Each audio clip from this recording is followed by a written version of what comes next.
ज्ञान आश्रम को सब्सक्राइब करें और सारी नोटिफिकेशन के लिए बेल आइकन दबाएं। हेलो दोस्तों, ज्ञान आश्रम में आप लोग का स्वागत है।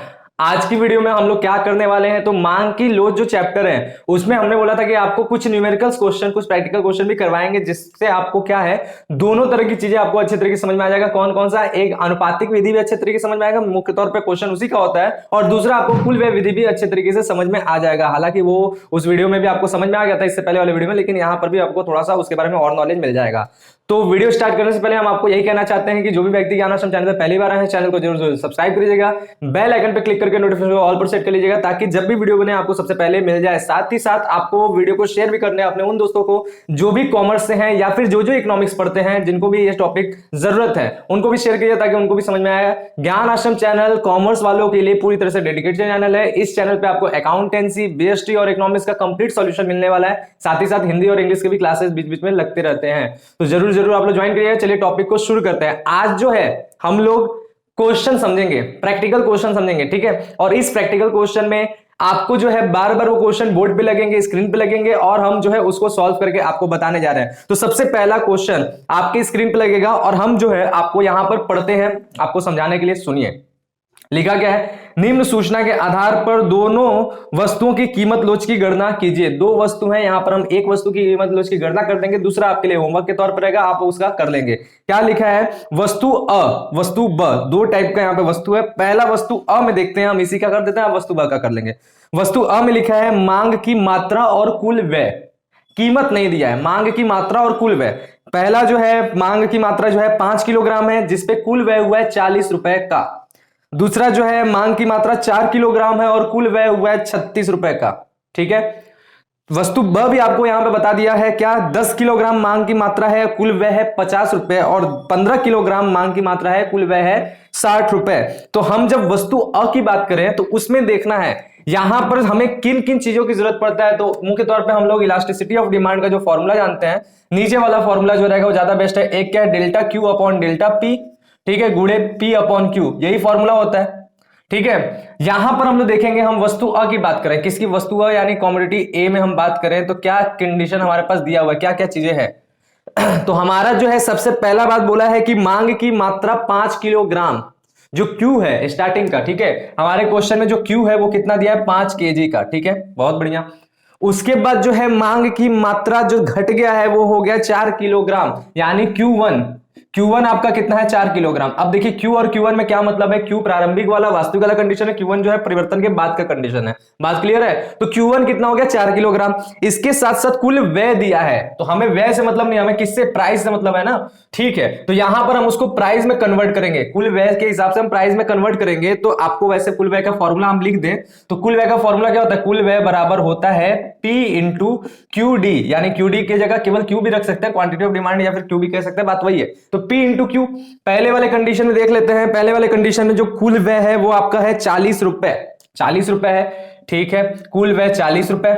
आपको प्राइस निकालना है पहले वाले कंडीशन का, और क्यू, पहले वाले कंडीशन के लिए क्यू कितना है, मांग कितना है, वो है 5 किलोग्राम। कितना है, 5 किलोग्राम। तो P बराबर कितना हो जाएगा, P बराबर हो जाएगा 40 बटे में 5, मल्टीप्लाई का सिंबल है, यहां जाएगा डिवाइड का हो जाएगा ना, तो 5 और 40 जब डिवाइड हुआ तो कितना हो गया, 8। यानी जो है हमारा इस कंडीशन में जो है P बराबर हम कह सकते हैं, यहां पर P हमारा निकल गया कितना, 8 रुपए। P बराबर कितना रुपए निकल गया, 8 रुपए। ये पहला कंडीशन में। घटने वाले कंडीशन में क्या हो जा रहा है, तो घटने वाले कंडीशन में भी हम इसी फॉर्मूला का यूज करेंगे जो दूसरे वाले कंडीशन के लिए जो हम निकाल लेंगे। तो टी यहां पर दिया है, कैसे दिया है, तो इसी फॉर्मूला से हम लेके चलेंगे।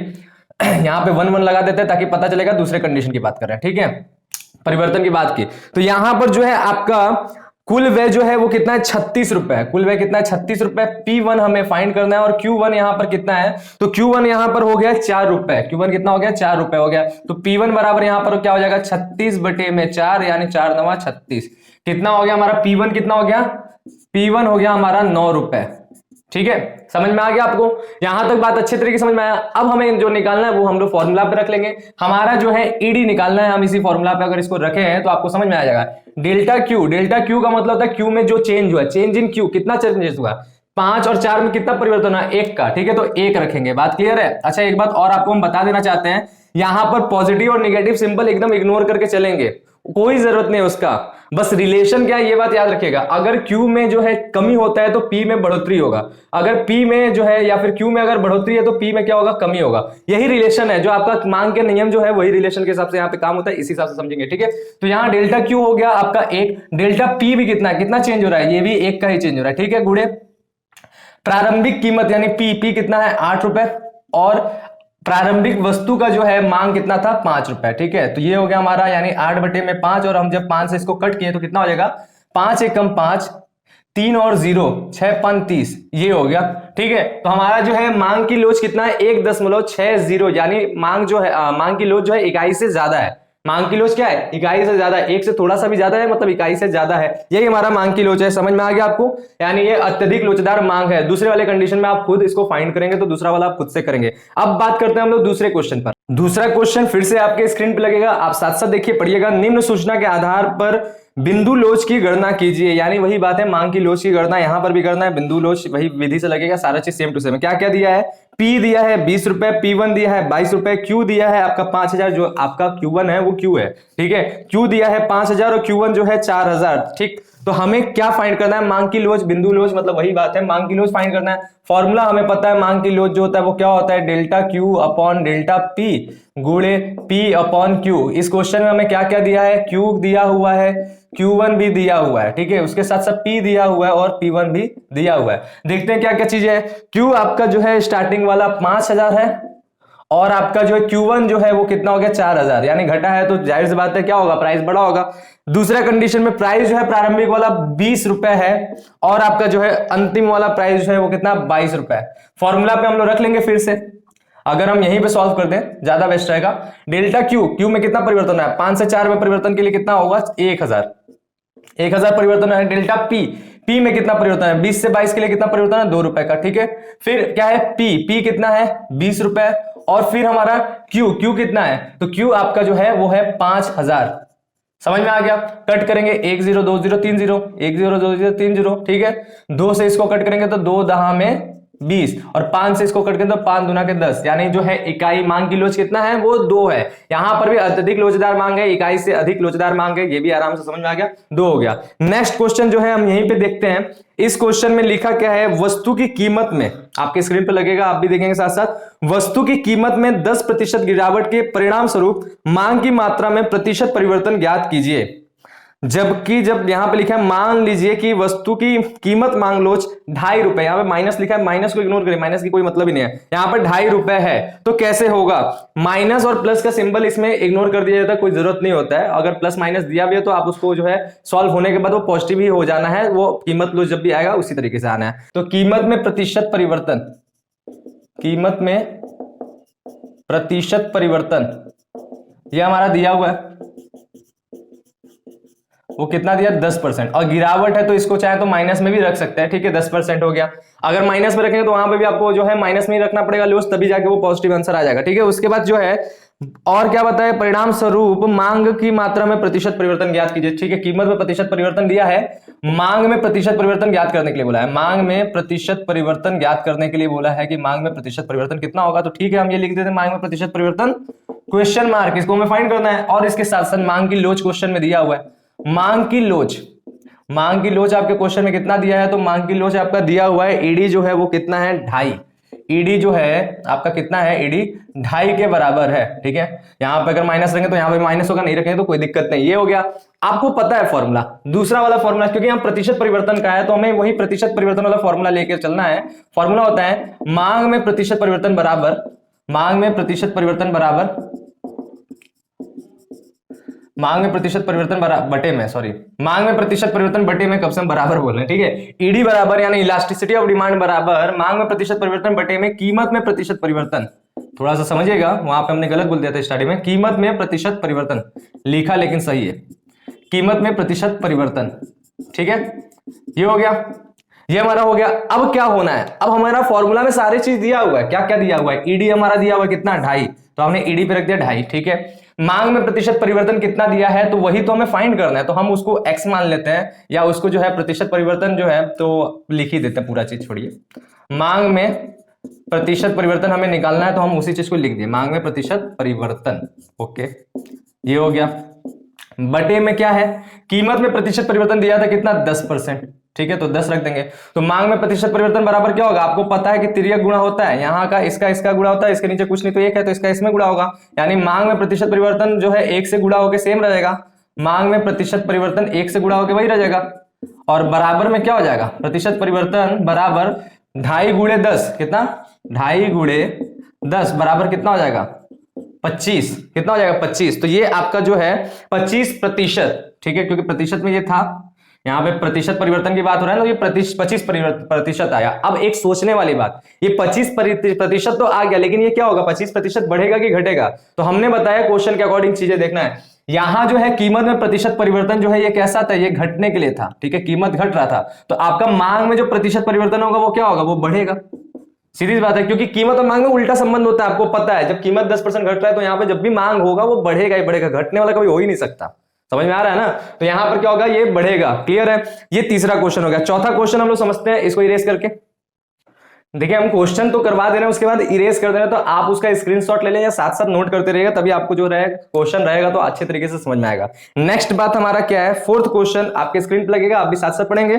यहां पर लिखा है निम्नलिखित आंकड़ों की सहायता से मांग की लोच निकालिए जबकि कंडीशन ए, ठीक है, जबकि में हमारा ए बनाया हुआ है स्मॉल ए, तो चलिए हम भी स्मॉल ए लिख देते हैं। स्मॉल ए बोला है जबकि कीमत 3 रुपए, कीमत 3 रुपए से रुपए 3 प्रति इकाई से, रुपए 3 प्रति इकाई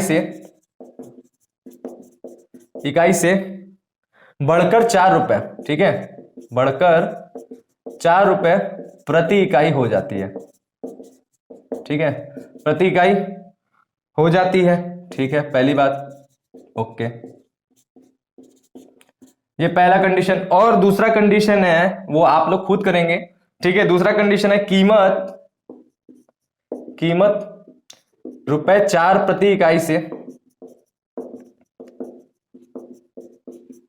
इकाई से घटकर 3 रुपए प्रति इकाई हो जाती है, प्रति इकाई हो जाती है,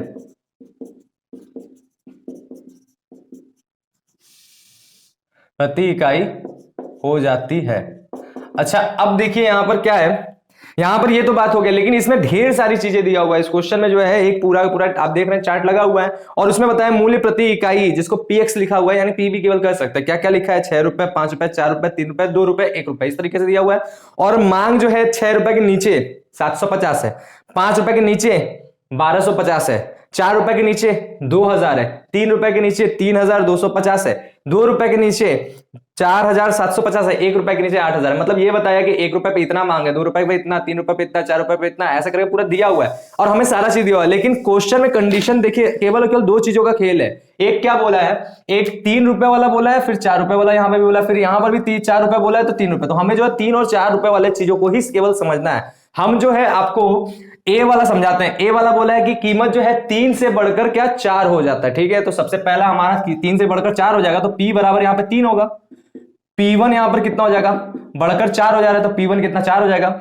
इसके लिए देखिए P पे जो Q है, ठीक है, P पे जो Q है वो Q होगा, ठीक है। तो वहां पर P पे जो हमारा मतलब 3 रुपए पे जो Q है वो कितना है 3250, 3250 है। और Q1 जो है 4 पे जो होगा वो Q1 होगा, 4 पे जो है वो Q1 होगा, तो 4 पे जो Q है वो कितना हो जाएगा 2000, 4 पर कितना है 2000। तो बस इसी पे हमें सॉल्व कर देना, और हमें पता है ईडी बराबर क्या होता है, delta Q upon delta P गुणे P अपॉन Q, ठीक है। चलिए हम दोनों कंडीशन को सॉल्व कर देते हैं। ये हो गया हमारा पहले कंडीशन के लिए। एक लिए तो हमारा डेल्टा Q कितना है, कितने का चेंजेस हो रहा है, तो 1250 का चेंजेस हो रहा है ना, इनके बीच में कितने का डिफरेंस, 1250 का चेंजेस हो रहा है। अपॉन में हमारा डेल्टा P कितने का चेंजेस हो रहा है, 1 का चेंजेस हो रहा है, ठीक है। फिर P कितना है 3 रुपए है, और फिर Q कितना है 3250 रुपए है। अब इसी को कट करेंगे, आंसर आ जाएगा। तो पहले तो 0 से 0 कट गया, फिर 125 के टेबल में 325 आएगा, तो जाहिर सी बात है नहीं आएगा, तो चलिए 25 से कट करते हैं। तो 25 से कट करेंगे तो 25 5 125, और 25 से इसको कट करेंगे तो कितना हो जाएगा 25 एकम 25, और बचा कितना 7 और 5, तो 25 दिया 75, 13 बार में कटेगा, ठीक है, 13 बार में कट गया। बात क्लियर है।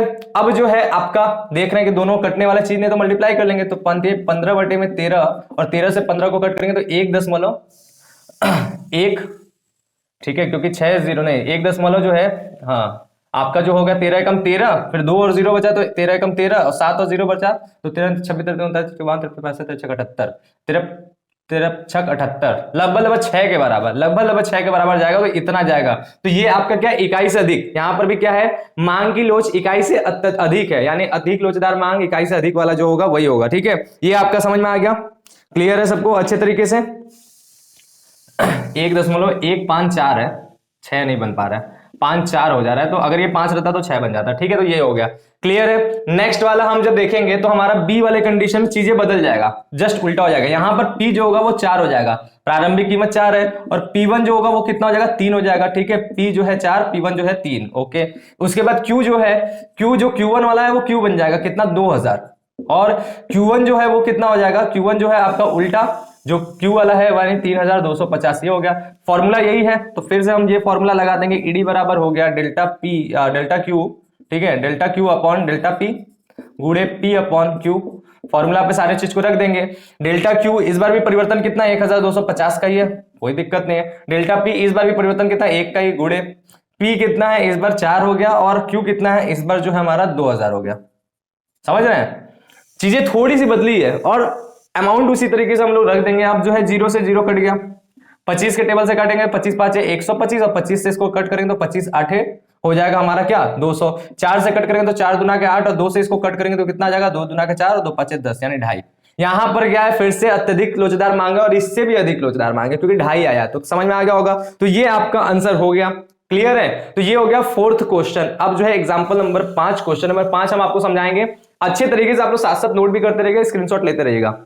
तो देखिए, अब क्वेश्चन नंबर 5, एग्जांपल नंबर 5 आपके स्क्रीन पे लगेगा, साथ साथ पढ़ेंगे, साथ साथ समझेंगे। देखिए, सारे क्वेश्चन आपको समझना है, लिखना है, नोट करना है, अच्छे तरीके से जानना है। नहीं समझ में आया तो कमेंट में डालिएगा, हम आपको उसको एक्सप्लेन कर देंगे किसी अगले वीडियो में। ठीक है, तो यहां पर एग्जांपल नंबर 5 में लिखा है, वस्तु अ वस्तु ब की सारणियां नीचे दी गई है। यहां पर भी टेबल बना के ए और बी दोनों का दिया हुआ है, लिखा है दोनों में से किसकी मांग अधिक लोचदार है, अपने उत्तर की व्याख्या कीजिए। तो बहुत आसान है, आपको क्या करना है, यहाँ पर वस्तु की कीमत दिया है, मात्रा दिया है, यहाँ पर भी वस्तु की कीमत मात्रा दिया है, कुल व्यय विधि का यूज कर लेंगे, बहुत आराम से पता चल जाएगा। कुल व्यय विधि में हमने आपको तरीका भी बताया था कैसे उसका लोच पता करते हैं, तो देख लेंगे, आराम से समझ में आएगा, जिसका जो जैसा रहेगा उस हिसाब से बात हो जाएगा। तो देखते हैं, यहाँ पर भी कुल व्यय विधि का प्रयोग किया हुआ है। देखिए, अनुपातिक विधि से भी हो सकता है, अनुपातिक विधि से भी हो सकता है, क्योंकि हम लोग मांग की लोच का फॉर्मूला रख रहे हैं। मांग की लोच को सॉल्व करेंगे तो आंसर आ ही रहा है, किसका मांग की लोच अधिक हो रहेगा, उस आंसर को कंपेयर करके आराम से समझ आए। तो परसेंटेज विधि का भी यूज कर सकते हैं, जिसको अनुपातिक विधि भी कहते हैं, प्रतिशत विधि कहते हैं, उसका भी प्रयोग कर सकते हैं आराम से। P दिया है, Q दिया है, P दिया है, Q दिया है, ठीक है, सारा चीज मतलब P और P1 दिया है, Q और Q1 दिया है, आराम से रख लीजिए, सही हो जाएगा।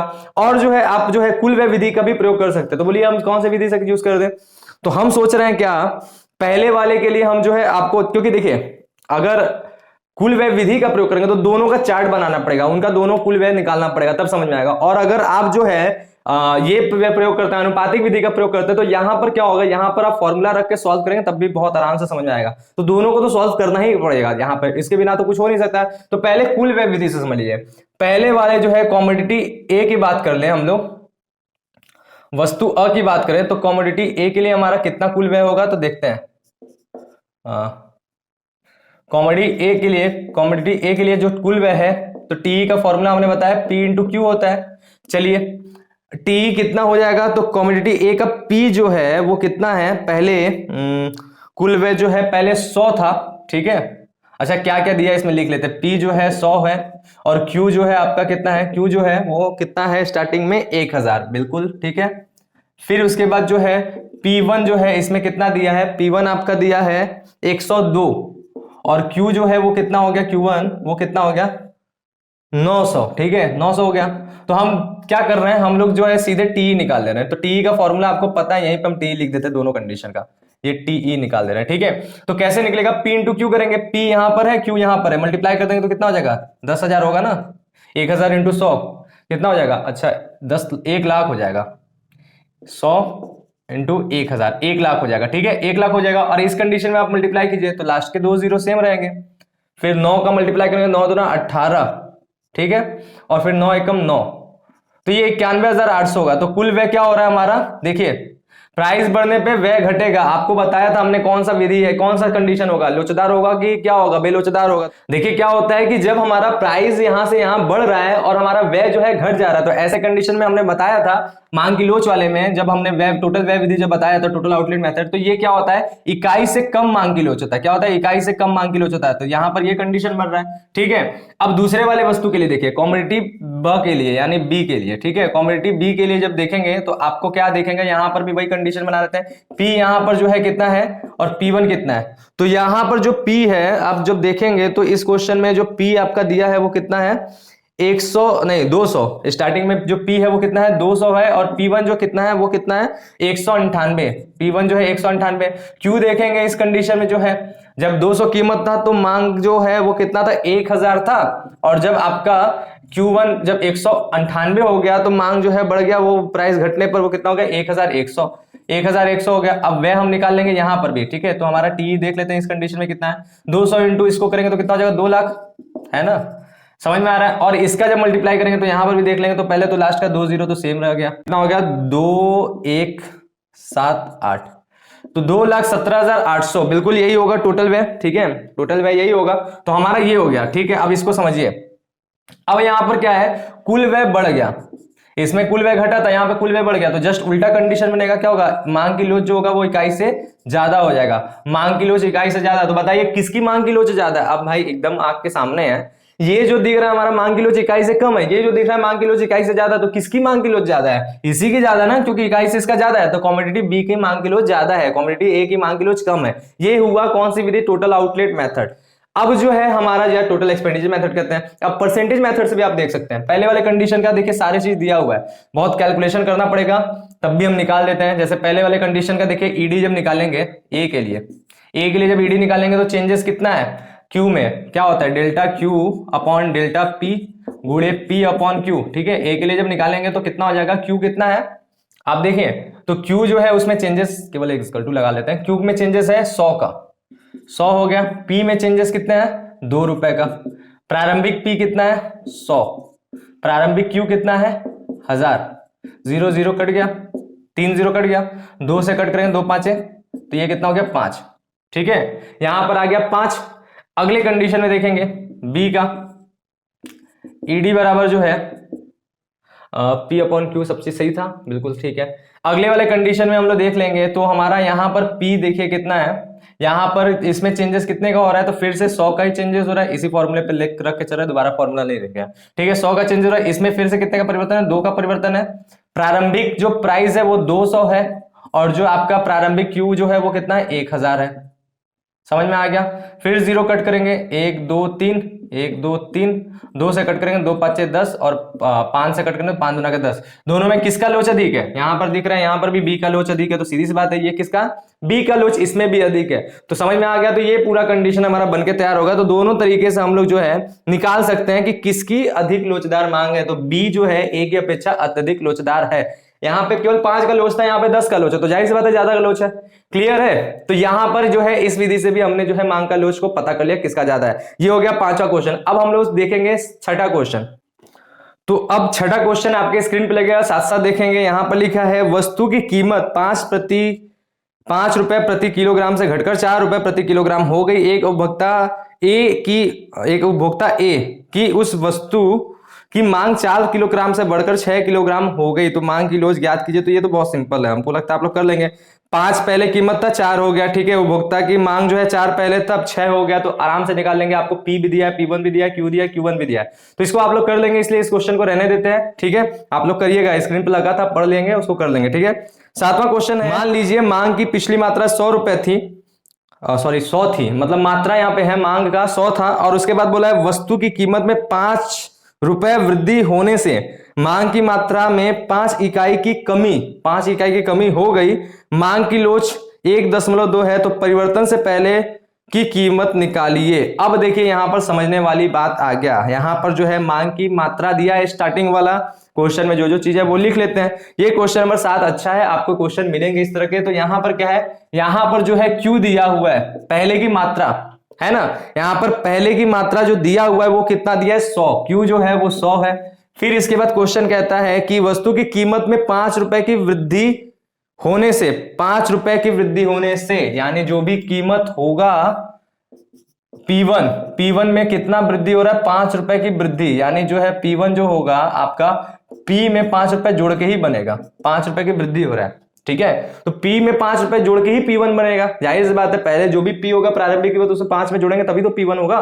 5 रुपए की वृद्धि हो रहा है और उससे क्या हो जा रहा है, उससे बता रहा है कि मात्रा में, मांग की मात्रा में 5 इकाई की कमी हो गई।